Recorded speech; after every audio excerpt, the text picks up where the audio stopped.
Howdy everyone, Brian here. I'm in the studio today and I've got a little infrastructure and repair video on how to fix leaky fittings on your airbrush regulator. I installed a secondary regulator for my compressor so I could have easier access to regulate the airflow from my airbrush because where I keep my compressor is not right at arm's length. It works great. I'm able to set the PSI right where I want it, whenever I want it, without having to get up and go to the compressor, but there were some leaks somewhere around the fittings, causing the compressor to kick on too frequently and potentially causing some overheat issues. I mixed up a batch of leak finder, which it's pretty simple to make. It's just water, dish soap, and glycerin. It's basically a thinned down version of the stuff you use to make bubbles with. I'll put my formula down in the description.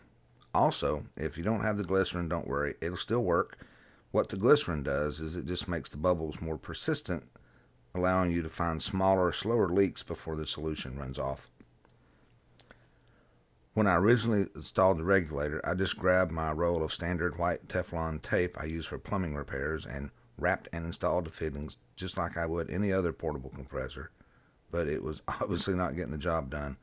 So I ran out to my local big box hardware and picked up some products more suited to the task.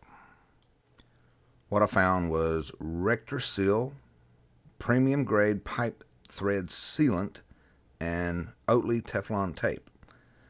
Both of these are designed for use in the oil and gas industry. So, gas leaks are a thing you don't want to have.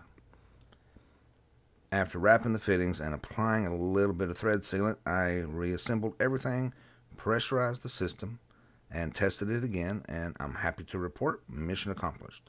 There are no more leaks. That's it. I hope that was helpful, and thank you for watching.